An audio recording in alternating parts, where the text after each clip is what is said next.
बिस्मिल्लाहिर्रहमानिर्रहीम, अस्सलाम वालेकुम नाज़रीन। आप देख रहे हैं प्रोग्राम द लास्ट आवर। मैं हूँ यासिर रशीद और मेरे साथ मौजूद है सीनियर तजज़ियाकार राना मोहम्मद अजीम साहब। नाज़रीन, ईद उल अज़हा की खुशियाँ जो हैं वो आपको ढेर मुबारक हों। आप जहाँ कहीं भी हैं, दुनिया के किसी भी हिस्से में मौजूद हैं और आप मुसलमान हैं, तो आपको बखूबी ये मालूम होगा कि सुन्नत इब्राहिमी की अदायगी के लिए जो बुनियाद रखी गई थी उसके मकासद क्या थे, और हम ये उम्मीद करते हैं कि आपको वो मकासद याद होंगे। इस ईद की खुशियों में दूसरों को भी शरीक कीजिए कि जहाँ पे आपको बेशुमार मसाइल हों, आपके गिरदो नवा में बेशुमार परेशानियाँ हों, लेकिन खुशी का एक उनसर पैदा करना अपने लिए वो किसी के लिए बागीचा भी खिला सकता है। आप इसी तरीके से जीते रहिए, मुस्कुराते रहिए और जो खुशियाँ हैं उनको बांटते रहिए, और जो गम है उसको झेलने के साथ साथ अगर आप किसी और का गम बांट सकें तो इससे बड़ी सआदत इस दुनिया के अंदर मौजूद नहीं। बेशुमार लोग इस दुनिया में आते हैं और चले जाते हैं, बेशुमार मौके ऐसे आते हैं कि जो आपके मजहब से ताल्लुक़ रखते हैं, आपकी सकाफत से ताल्लुक़ रखते हैं और साथ ही साथ आपके गिरदो नवा से ताल्लुक़ रखते हैं, लेकिन आप उसको किस तरीके से अदा करते हैं, उसमें कितने रंग बिखेरे जाते हैं, ये बुनियादी तौर पे वो उसलूब का पहला उनसर है कि जिसका पैदा होना बहुत ज़रूरी है। मसाइल बहुत से पैदा होते हैं। तो आज के प्रोग्राम में ईद के इस प्रोग्राम को चार चांद लगाने के लिए हमने दो हस्तियों को दावत दी है।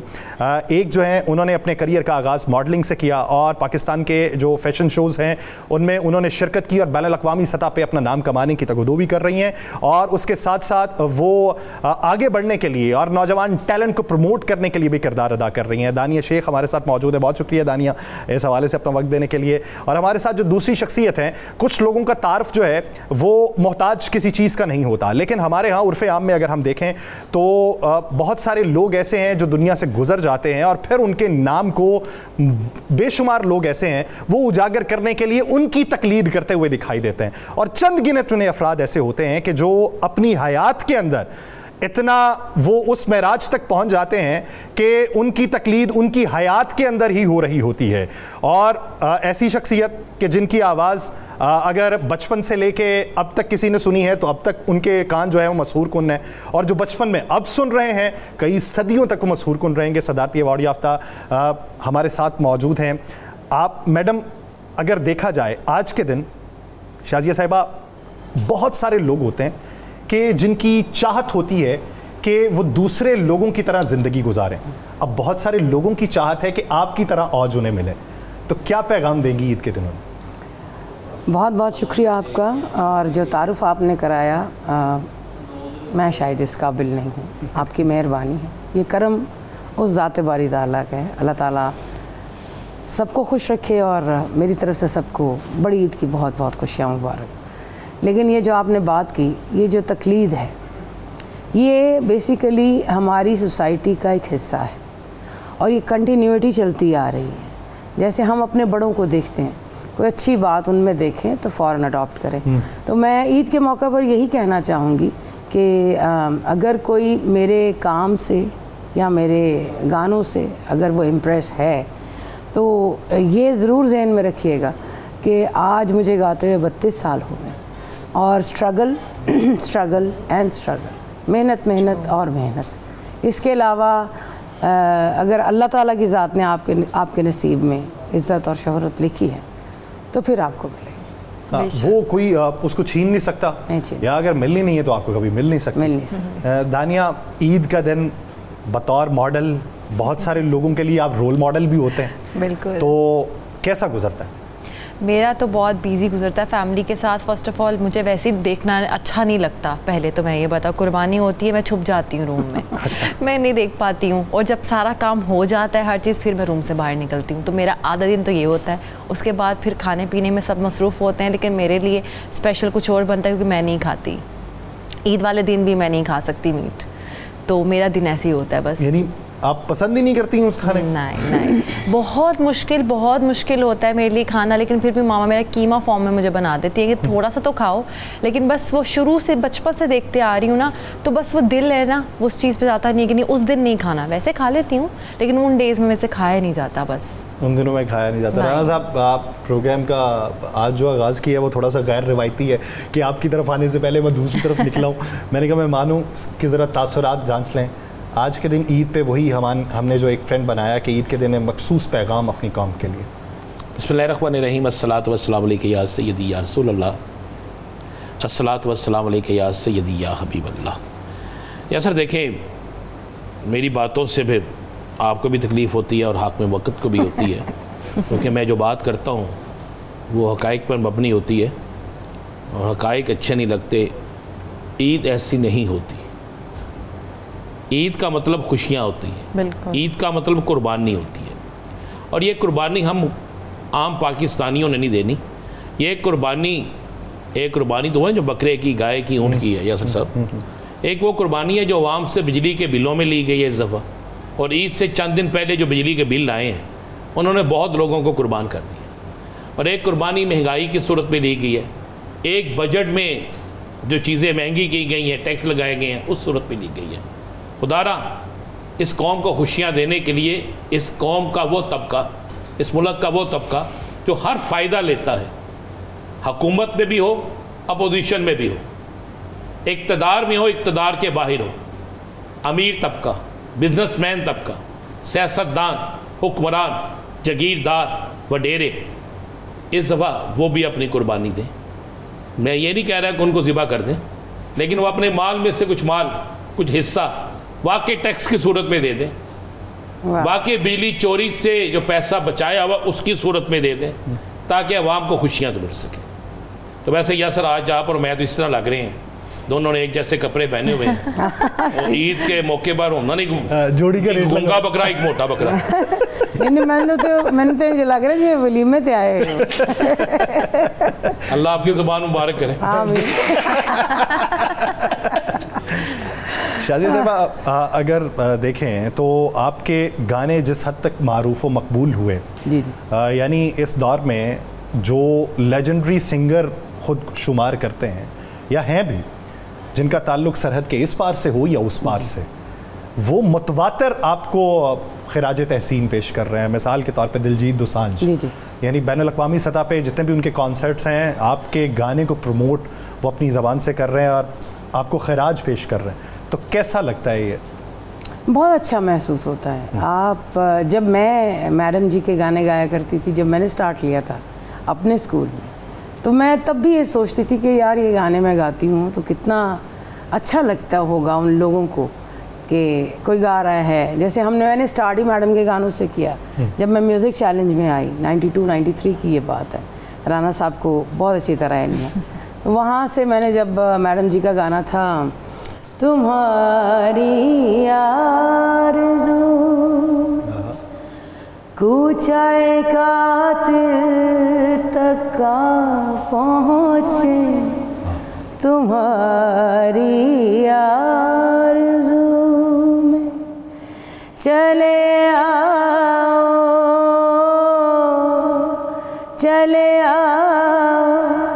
कि हम तो आखिरी मंजिल तक पहुँचे। तो और मेरी भी तब ये ख्वाहिश थी कि जब मैं म्यूज़िक चैलेंज में मैंने हिस्सा लिया कि वो बच्चा जो होता है ना, उसके वो बहुत ऊंची उड़ान उड़ना चाहता है, लेकिन बाद में आपको अंदाज़ा होता है कि जितना आप संभल के चलेंगे और फूंक के पाँव रखेंगे, उतनी ही आपकी मंजिल आपके ज़्यादा करीब आ जाती है। तो उस वक्त मुझे बहुत शौक़ था कि मेरा गाना भी गाए और मैं गाऊं तो लोग मैं पहचान ही जाऊं। तो जब दिलजीत ने मुझे खिराज तहसीन पेश किया, उसके अलावा जैस्मिन सैंडलर्स भी यही गाना गाती हैं अपने मुख्तलिफ़ कॉन्सर्ट्स में, और सुखविंदर शिंदा जी के साथ भी मैंने कोलैबोरेट किया हुआ। तो जब उन्होंने किया गाना, और वो मुसलसल अपने हर शो में गाते हैं, तो somebody sent me that clip. तो मैंने उसको जब देखा तो मुझे ये अच्छा लगा, क्योंकि बीइंग अ पंजाबी मुझे बहुत अच्छा लगा कि एक पंजाबी आर्टिस्ट ने ही उस पंजाबी गाने को गाया। तो मैंने फिर उन्होंने इंस्टा पे पोस्ट किया and then tagged Diljit Dosanjh, और मैंने सिर्फ ये लिखा कि मैसिव रिस्पेक्ट फ्रॉम लैंदा पंजाब, क्योंकि पंजाबी एक ऐसी ज़ुबान है और ऐसी बोली है कि जिदी खिदमत और सेवा शायद हो रही है, उस जिस तरह की जा रही है वो कर रहे हैं, शायद उस तरह सी नहीं कर। जैसे ये आप चूँकि मैडम का एक चीज़ बता दूँ कि मैं इंडिया गया, मैं ये बहुत 2 दर्जन से ज़्यादा साल हो, उसके बाद तो आप जैसे लोगों ने पाबंदी लगवा दी, अब तो इंडिया जाने नहीं देते। तो वो इंडिया गया तो मैं चंडीगढ़ प्रेस क्लब गम के, तो उसके बाद उन्होंने एक इस्तकबालिया रखा हुआ था, तो हम वहाँ पे गए। तो जो वहाँ पे उस वक्त इंडिया के अंदर कुछ शो होते थे जो यंगस्टर होते थे जी। तो उसमें एक लड़की जो फर्स्ट आई थी, तो उसने स्टेज पर जाके जो गाना गाया तो मैडम का गाया। तो मेरे साथ एक उनके MLA बैठे थे, तो मैंने उन्हें कहा बात यह है, एजाज़ तो हमारा ही है ना, आर्टिस्ट भी हमारे ही, सारा कुछ हमारा, एजाज़ तो हमारा है ना कि जब मैडम का गाना वहाँ पे गाया गया है, तो ये मेरा बड़े हौसले बढ़ गए ना कि चाहे इंडिया हो, चाहे कनाडा हो, चाहे कोई मुल्क हो, आवाज़ मेरे मुल्क की है। वाह वाह, बेशक बेशक। और वो मैं के गुनगुनाई दिन्ने हैं, हाण दियां सब कुड़ियां मैनू ताने देंदियां, हासे हासे दे विच मैनू कंबली कहंदियां, ओ तेरे वाजो जी नहीं लगदा मैं ते मर गई था, आजा सोहणिया ओ घर आजा सोहणिया, आजा सोहणिया। यानी आप देखें कि पंजाब में, बिलखुसूस पंजाब में, वैसे तो ओवरऑल पाकिस्तान में, पंजाब में शादी ब्याह के मौक़ों के ऊपर जो सिग्नेचर सॉन्ग्स होते हैं उनमें भी आपके सॉन्ग चलते हैं। तो हम तो बचपन से सुनते आए, हमारे तो बड़े कहते हैं कि हम सुनते आए हैं, तो अब हमारे छोटे भी सुन रहे हैं। दानिया, आपने अपने करियर का आगाज़ किया, तो इस करियर में हमने ये भी देखा है कि बहुत सारे फैशंस ब्रांड्स जो हैं वो प्रमोशन भी लगाते हैं, तो लेकिन जिस हद तक जिद्दत फैशन इंडस्ट्री में आती जा रही है, क्या आपको वो जिद्दत मॉडलिंग में भी दिखाई देती है? नहीं, मुझे नहीं लगता, क्योंकि अभी के टाइम पे मॉडलिंग और काम उस लेवल पे नहीं हो रहा जो आज से 3-4 साल पहले कह लो, 17, 16, 18 में जो काम था। क्योंकि हमारे एक साल में 5 फैशन वीक्स होते थे, जो कि अब एक होता है एक साल में। तो आप खुद देखो ना, अगर फैशन शो होते थे तो हर 3 मंथ्स में। इसके ऊपर भी महंगाई की छाप लगी है। जाहिर सी बात है, जब आपके पास पैसे नहीं होंगे आप शोज कैसे करवाओगे? डिजाइनर्स इतने हैं। क्या चीज? इसके जिम्मेदार भी यही है। ये जो मैच पीछे हारे हैं हम अमेरिका से और इंडिया से, उसकी भी जिम्मेदारी इन्होंने मुझ पे डाली। बस यही बात है, मैंने तो इसीलिए देखा ही नहीं। मैंने कहा था दिल टूटने से पहले उसको देखो ही नहीं। नहीं, इस दौर में दिल ही टूटेंगे, दिल भी टूटेंगे तो घरों के मीटरों के बिल भी टूटे। वो तो टूट चुके हैं, मुझे लगता है बहुत सारे टूट चुके हैं। राना साहब, वो भाभी का फ़ोन है, वो कहते हैं घर में तो हिलते जुलते नहीं है, यहाँ पे धमाल कैसे डाल रहे? धमाल डलवा दी ना उन्होंने। बात ये है, पूरी कौम की धमाल, ये वो धमाल है जिसमें मोहब्बत है, सुकून है और लोगों के लिए प्यार है। ये वो धमाल है ना जो वाकई ईद पे लोगों को खुशियाँ मिलती हैं। हमारे मुल्क में बड़ा टैलेंट है। मैंने मैडम शाजिया को उस वक्त से सुनना शुरू किया हुआ है जब टीवी नहीं थे, चैनल नहीं थे ना, शो करते थे, अखबारात के शो होते थे जी। और इनकी आवाज़ आज भी उससे ज़्यादा सुरीली है जैसे पहले। ये अल्लाह की ख़ास इन पे इनायत। बात यह है कि इनके अंदर एक इश्क भी है, वो है रोज़े रसूल सल्लल्लाहु अलैहि वसल्लम। बेशक बेशक। और वो कह रही थी कि मेरे लिए दुआ करें, तो मैंने जब उन्हें बताया कि फिर वहाँ पे तो कबूलियत हो जाती है। किसी को हंसाना, किसी के दिल का दर्द दूर करना जो है ना जी, ये भी बहुत बड़ी बात, बहुत बड़ी बात। ये सुन्नत है, और ये हर कोई कर भी नहीं पाता। हर कोई नहीं। ये आर्ट जो है वो तफवीज़ करदा होता है, तो हर एक के लिए तो होता भी नहीं है। मैं इसमें ना आज हम इमरान राज को भी हमें दाद देनी चाहिए। जी बिल्कुल। वो बेचारे का पाँव भी बड़ा दर्द में था, उसने, लेकिन उसने सारा बात करे ना जो पहले उसको कह रहे थे आप। मैंने तो उसे कहा था, कहता पाँव ठीक नहीं हो रहा। मैं कहा करा ला पुत्र। सीधा बुलालगंज चल लगे। नहीं होते ज्यादा लबना भी नहीं। आहो तो फिर लकड़ दे बुआ था।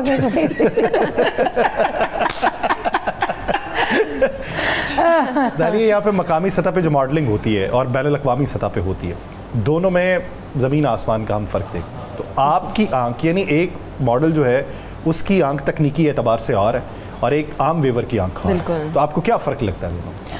देखो, मुझे लगता है कि हमारे और वहाँ में इतना डिफरेंस नहीं है, क्योंकि हम लोग भी उस लेवल पे बहुत अच्छा काम अब कर रहे हैं। क्योंकि अब हमारे शोज़ देखो, हमारे शूट्स के लेवल देखो, हम बाहर भी जा रहे हैं पाकिस्तान से काम करने, यहाँ भी।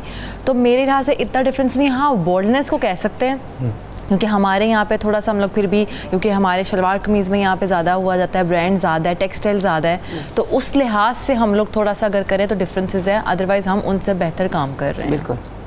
मैडम, आपका एक गाना है लैम्बोर्गिनी वाला, वो उसके पीछे की कहानी जो है वो अगर आप सुना दें तो वो गाने की अता कैसे हुई है, नज़ूल कैसे हुआ?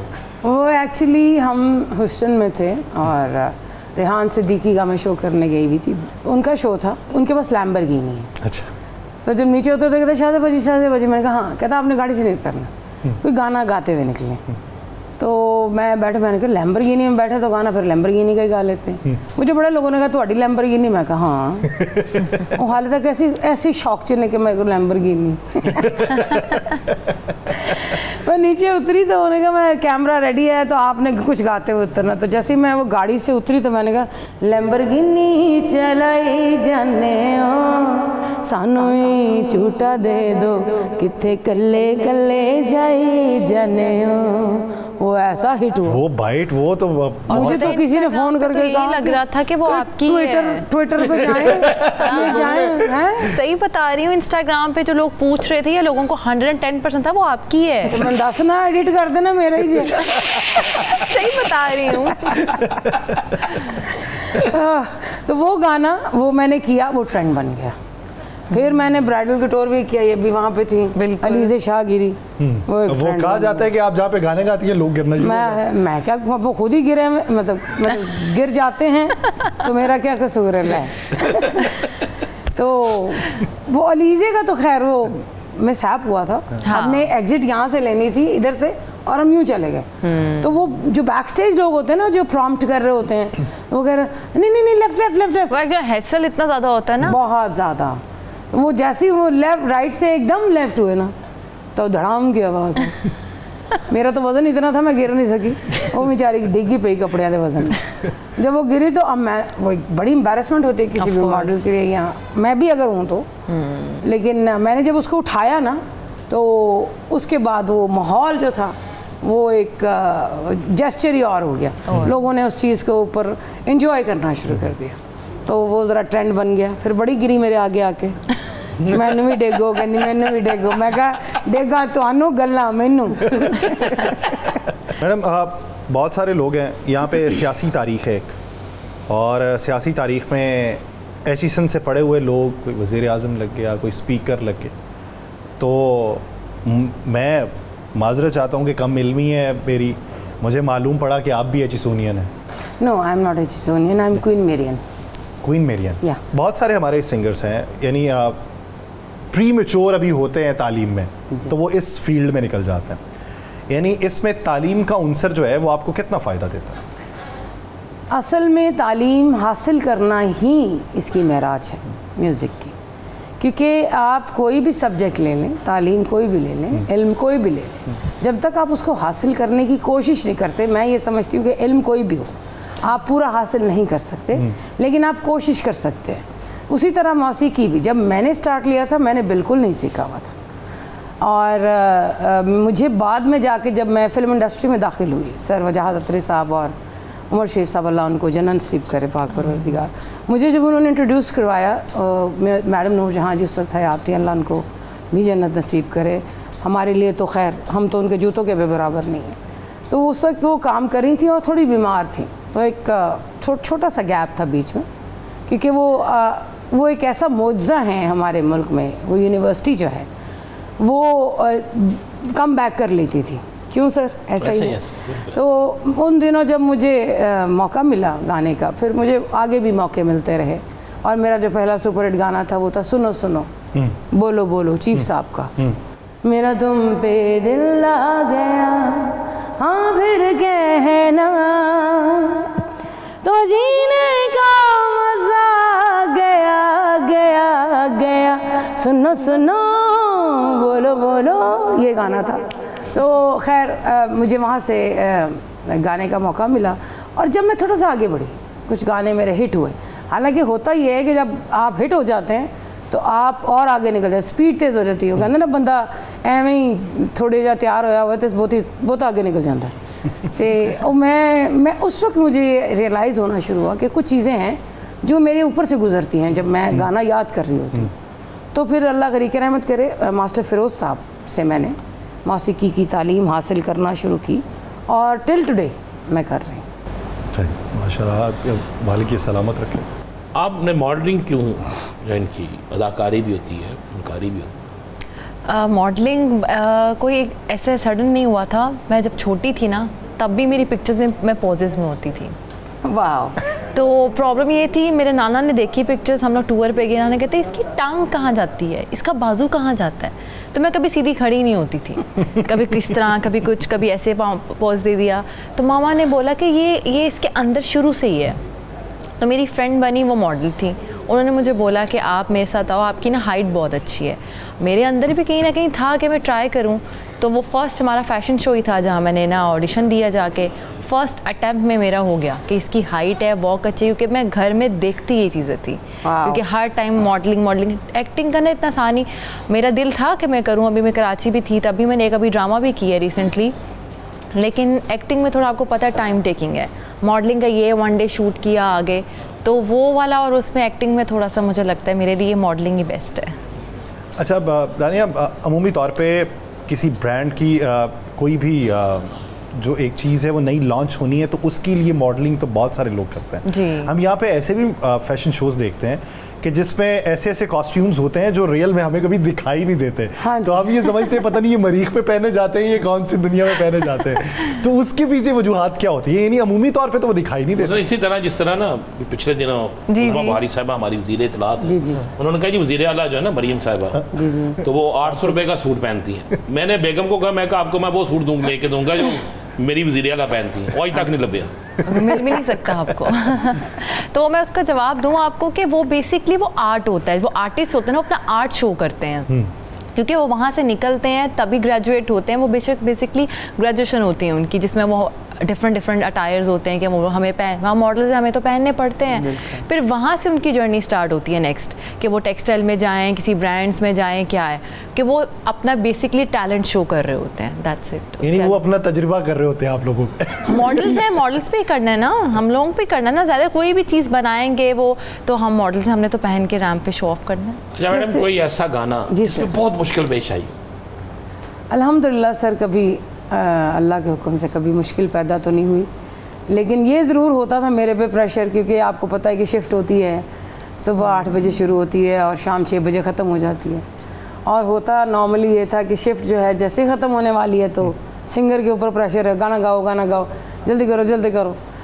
ये इस चीज़ ने मुझे खैर मेरे फ़ायदे में ही रही। एक मेरा गाना था जुल्फ़कार अतरे साहब का, अल्लाह उनको ज़िंदगी, जब भी उनको भी सितारा इम्तियाज़ मिला है, प्राइड ऑफ परफॉर्मेंस मिला है, तो उनका एक गाना था, तेरी आँखों ने लूटा है मुझको, जीत के मैं तो गई हार, ओ बेवफा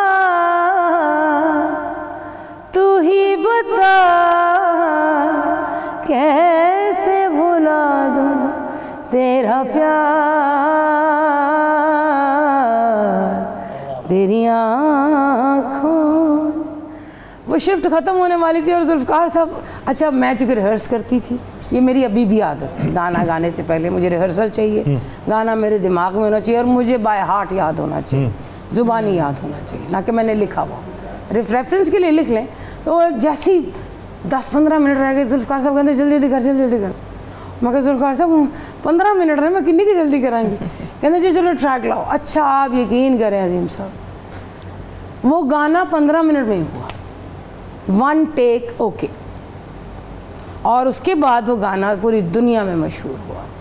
ये एक मेरे साथ ज़रूर काम होता था, लेकिन अल्लाह की ज़ात की मैं सदके जाऊँ, उसकी मेहरबानी है, अपने हजूर के सदके में वो मुझे कभी उसने मुश्किल नहीं पैदा हुआ। ये अता वैसे उन्हीं के साथ ही होती है जो जुड़े हुए होते हैं। बेशक कनेक्टेड होना वो बहुत ज़रूरी है। अल्लाह ताला ने 2 पोजीशन इसीलिए दी है, ये पोजीशन दुनिया से कनेक्ट करती है और ये पोजीशन खुदा से और उसके ये रब्त जो है, इसका ये राबिता टूटे तो बहुत सारे राबिते बहाल हो जाते हैं और बहुत सारे राबिते टूट भी जाते हैं। कहीं कहीं राबिता तोड़ना पड़ता है, किसी नए राब्ते को बहाल करने के लिए और किसी के साथ मुसलसल लगा के रखना। जब आप आइए ना तो राना साहब को आपने खड़ा किया तो मुझे ये लगा कि जब आपने मुझे कहा कि खड़े हो जाओ तो मुझे ये लगा कि वो बन की ब्रेड्स के अंदर ना वो अंडा नहीं होता, तो मैंने कहा मेरा तो वो वाला हिसाब तू बड़े आराम ना निकल रहा है विचों सुभान अल्लाह पढ़िया जावे कि दादी कसमें घर पता लग जावे ना। आहो ये प्रोग्राम तो घंटा पहले किथे सी। आहो तो मैं नहीं ये तो घंटा पहले मैं दस नहीं इतने बड़ा यही कर रहे थे आज जैसे होने ये रिपोर्ट तो मैं देंगी।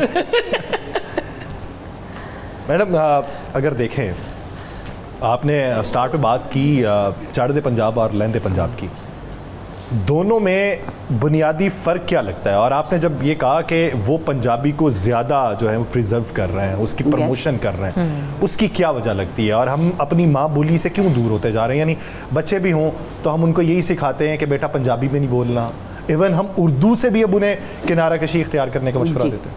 आपके अपने ही सवाल में जवाब है कि हम बच्चों को बोलने ही नहीं देते। ऐसे ही क्यों? वो बुनियादी तौर पे क्यों? बुनियादी वजह ये है कि हम कॉम्प्लेक्स का शिकार हैं। हमें ये घरों में बताया जाता है कि नहीं नहीं नहीं पंजाबी नहीं बोलनी, जाओगे तो यहाँ उर्दू ते हूँ तो उर्दू भी नहीं हूँ तो डायरेक्ट इंग्लिश। तो उनकी मैं जो बात करती हूँ कि वो क्यों प्रिजर्व कर रहे हैं और किस वजह से कर रहे हैं, वो घर में पंजाबी बोलते हैं। आप उनको किसी दुनिया के कोने में भी मिल लीजिए, या तो उनको इंग्लिश आती होगी सर, ऐसे तो पता है, या उनको पंजाबी। और इवन कनाडा में तो अब जो सेकंड नेशनल लैंग्वेज है वो पंजाबी ही है। तो ये नहीं है कि हम लोग काम नहीं कर रहे, हम भी कर रहे हैं, लेकिन मैं ये कहना चाह रही हूँ कि ग्रास रूट लेवल पे हम पंजाबी को वैसे, आप मुझे बताइए पंजाबी क्या हमारे स्कूलों में सब्जेक्ट है? नहीं। फ्रॉम क्लास 1 सारे सब्जेक्ट्स हैं हमारे, लेकिन अगर आपको पीएचडी करनी है तो आप पंजाबी रखें। क्यों? ये पहले बीए होता था तो बीए में भी पंजाबी इसलिए रखी जाती थी कि इसमें नंबर ज्यादा आ जाए, जी ऑप्शनल होती थी, इजी वे।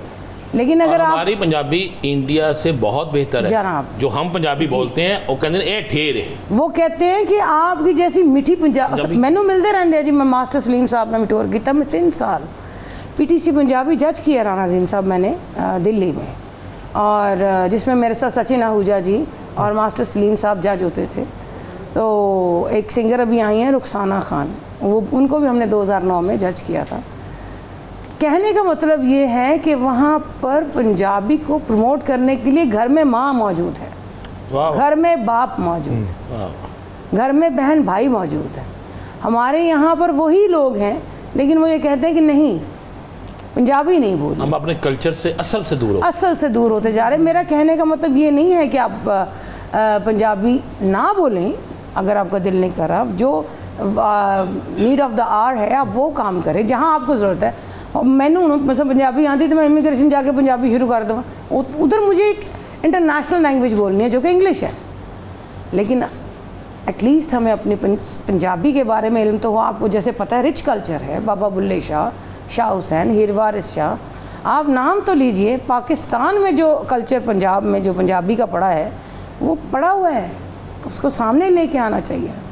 और सिंधी जो लोग हैं वो भी बाबा बुल्ले शाह सरकार का कलाम जब पढ़ते हैं। और अगर आप सिंध की बात कर रहे हैं तो आप ये देखें कि अगर 4 सिंधी बैठे होंगे तो वो अपनी जुबान में बात करें, और हम 4 पंजाबी नहीं हो, हम 4 पंजाबी बैठे हुए 4 मुख्तलिफ जुबानों में बात कर रहे हैं। This is I have to, मैं जाना सी, ओ माय गॉड, फिटे मुंह यहाँ तक रहते हैं। आगे हम उर्दू ऐसी जुबान है जितनी देर बोले ना बंदा मुंह थक जाता है। हाँ जी, पंजाबी थकदा भी नहीं। साबिर अली साबिर का शेर है कि जो अखां नीवियां ने शीशियां दे सामने बह के ते कंधा नू सुनानी है, बड़ी लम्मी कहानी है। जो पलकां मुड जम्मी लूनियां बर्फां दी जेड़ी तय पुरानी है, बड़ी लम्मी कहानी है। अब ये मैं अपने कुर्बो जवार में किसी को सुना दूं तो वो मुझसे इस पे पूरी तशरीह मांगेगा सारे दिन की। मैं आपको सच बताऊं, आप बच्चों की तरह, मेरे राना साहब हमारे सीनियर भी हैं और हम लोग इकट्ठे ही एक तरह से इस फील्ड में आए हैं। तो मैं ये आपको सच्ची बात बताऊं, जब मुझे पंजाबी गाने का कहा गया, जब मैंने ब्रेक ली फिल्मों से, तो मुझे सबसे पहले जब मैंने पंजाबी एल्बम प्रोड्यूस करने का सोचा तो मुझे ये समझ नहीं आ रही थी कि काले नू काला किमें कवांगी, और मुझे फील हो रहा था कि नहीं, ये मुझे नहीं करना चाहिए।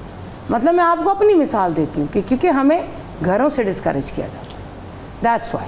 तो ये हमारा, जैसे आपने कहा कुर्ब जवार में अगर आप किसी को सुनाएंगे तो समझते आनी नहीं, आप जैसे छेती बॉडी में तभी बने थे मैं मर गए, तेरे इश्क न चाहे करके थे। कौन डेफिनेशन देगा बच्चों को? उन्होंने तो बेचारे को पंजाबी का नाम ले लो तो कहते व्हाट। लेकिन गाने पंजाबी सुनते हैं, सुनते पंजाबी 90%।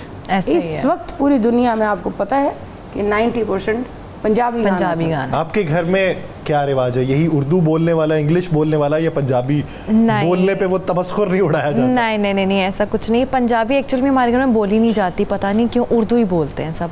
मेरा भी जो एक्सेंट है वो शुरू से ऐसे है, क्योंकि मेरी बहन बहुत अच्छी पंजाबी बोलती, मेरे भाई बहुत अच्छी बोलते हैं, सॉरी लेकिन मैं नहीं बोलती, क्योंकि मामा वगैरह सब उर्दू बोलते थे शुरू से हमारे साथ, तो मेरा फर्स्ट लैंग्वेज ही उर्दू बनी और मैं उर्दू ही बोलती हूँ। आपको मैडम का कौन सा गाना ऐसा है जो दिल करता है बार बार सुने? है तो सारे गाने ऐसे, ये जिस पे अभी हमने डांस किया बेस्ट। मैं जाने से पहले चैनल 92 का बहुत बहुत शुक्रिया अदा करना चाहती हूँ, आपकी जो पूरी टीम है, राजीव साहब स्पेशली आपका, बेटे आपका, कि आपने इस ईद के मौके पे मुझे यहाँ पर मदऊ किया और मुझे मौका दिया कि मैं आपको पंजाबी गाने सुना सकूँ और महसूस कर सकूँ। हमारी तरफ से आपका बिलखुसूस शुक्रिया कि ईद के मौके पे इतने चैनल्स में से आपने हमारे लिए बाइसे इज़्ज़त हमें बनाया है कि आप खुद यहाँ पे तशरीफ़ लाई हैं। और दानिया आपका भी बहुत शुक्रिया, और खुदा से यही दुआ है कि जितनी खुशियाँ समेटी हैं ये 1000 से मल्टीप्लाई हो के आपको मज़ीद और मिले, और आपके नाम के सदक़े और से बहुत लोगों को और मिले, और आपकी जो छाप है उसकी तकलीद करते हुए और भी बहुत से मुरादें पा जाएं। नाज़रीन, प्रोग्राम का वक्त ख़त्म हुआ चाहता है, अपना बहुत सा ख्याल रखिएगा। मुलाकात आपसे कल होगी, अल्लाह ने के बाद।